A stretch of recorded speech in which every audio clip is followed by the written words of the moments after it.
Welcome back to Daily Stack. Today, it's September 28th, 2025. This is not financial advice. If it was, the Treasury would already be on your porch with a Folgers coffee can, asking if you could spot them a few thousand sats until the next debt ceiling vote. Street lights flicker, I'm mining through the code, hustle digital, shadows where the ledger sold, Satoshi vision, stacking dreams in the vault, blockchains chain, every move's a result. Today we're cracking open a story that feels like a mix between national security thriller and crypto soap opera. America's strategic Bitcoin reserve. We'll talk about how it started as a White House plan, why a senator has been quietly trying to make it a law for more than a year, what the FOIA documents actually revealed about the government stash, and how politics could decide whether or not this turns into a real sovereign stockpile or just stays a headline. Let's rewind to March of this year. President signed an executive order with the kind of name that belongs in a history book, the Strategic Bitcoin Reserve and the U.S. Digital Asset Stockpile. The pitch was simple. Whenever federal agencies seize Bitcoin, usually from cybercrime or fraud cases, they auction it off. That's been happening for a decade, sometimes at prices that make today's hodlers cringe. The new order told those agencies, stop dumping coins on the market and start saving them in a central reserve. Trump called it a digital Fort Knox. Imagine the famous gold vault in Kentucky, but instead of gold bars, it's racks of hardware wallets locked in steel, guarded by a Secret Service agent who suddenly needs to learn what a seed phrase is. For Bitcoin believers, this felt like Washington finally admitting that Bitcoin wasn't just a crime scene trinket. It was worth keeping. The hype machine fired up instantly. Analysts and Twitter threads claimed the US would be sitting on 200,000 Bitcoin or more, which at today's prices is north of $20 billion. Suddenly it sounded like the US had quietly become one of the biggest whales in the world. Then reality strolled in with a manila envelope. Reporters filed Freedom of Information Act requests asking the U.S. Marshals Service, the agency that actually manages the forfeited crypto, for the receipts. The answer? About 28,988 Bitcoin, at roughly 3 to 4 billion. That's still a fortune, but nowhere near the mega whale story that was spreading online. Here's the kicker. That number only covers what the Marshals manage.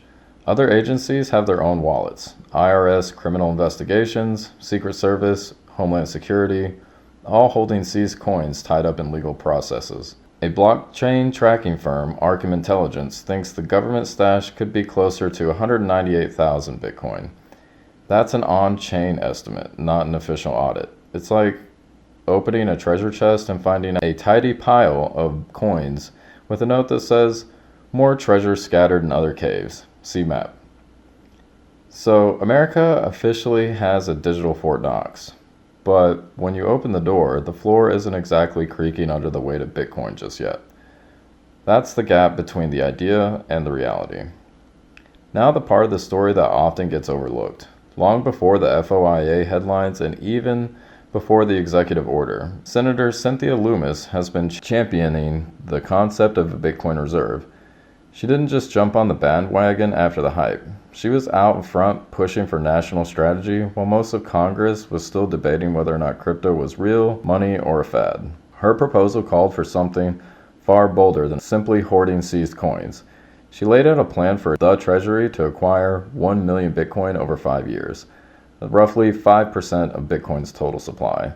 That's not just a reserve, that's a full-scale sovereign stack. The vision is to treat Bitcoin like a new form of strategic commodity, alongside gold and oil, managed on the balance sheet as a hedge against inflation and a reserve asset for the digital era.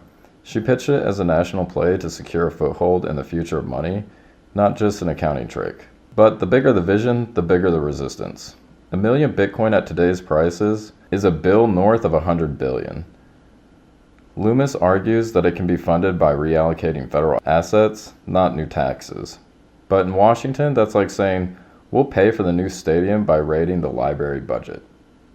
Somebody's ox gets gored. Budget hawks start sharpening pencils the moment they hear those numbers. Ideology adds another wall. Many lawmakers still see Bitcoin as too volatile for national reserves.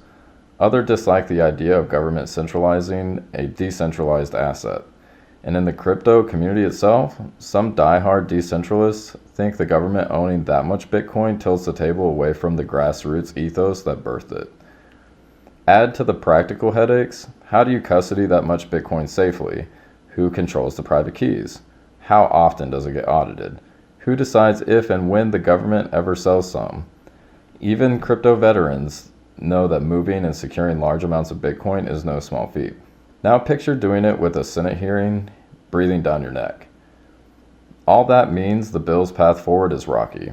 Optimists say it could inch through a Senate committee and maybe get tucked into a broader economic package, but realists expect it to be watered down to a pilot program. Maybe 50,000 Bitcoin, not a million. Or delayed until the next election cycle when the political winds might shift. For newcomers to crypto, here's an analogy that makes sense. The executive order was like a family cleaning out the garage and finally deciding to keep the old baseball cards instead of throwing them in a yard sale. The FOIA revealed the collection isn't worth as much as the family rumors claimed. Loomis's bill is the plan to go out and buy every rookie card they can before prices go higher. And Congress is the skeptical sibling saying, we can't afford that, and where are we even going to store them? Why should the average trader care? If the Loomis-style plan becomes law, the U.S. government transformed from passive holder into deliberate, steady buyer, essentially a constant source of demand that can change long-term supply dynamics and influence price floors. If the plan stalls, America's role stays symbolic and sees coins keep trickling to auction rather than being locked up. And that brings us to the tip of the day. Don't just read the big headline numbers. Headlines are the sizzle. The receipts are the steak. Track the real wallet activity, government-linked addresses, FOIA disclosures, committee budgets, and anything in appropriation bills. In crypto, the plumbing tells the story before the price chart does. The bigger picture, Bitcoin has crossed the threshold from speculative asset to something being treated as part of national strategy. A few years ago, the US was auctioning off Silk Road coins like a pawn shop inventory. Now the debate is whether or not to stockpile it like a strategic resource. So here's the scene as it stands. America has raised the flag over digital Fort Knox, but the vault's still echoing. The senator who has been preaching the gospel of the sovereign Bitcoin reserve wants to fill it wall to wall. Congress is split between those who see it as future-proofing and those who see it as reckless speculation. The outcome will shape not just the market, but how governments everywhere think about money in the digital age. Only ever click the official hardware link in the episode description. Skip Discord promos, Twitter DMs, or meme giveaway hypes. Your keys remain sacred. So stack smart, stack daily, and I'll see you degens tomorrow. Whales in the water, sharks in the DM. Fake profiles trying to slide, can't believe them. Double up the bag, man, it's flips in the ether. Every coin a gamble.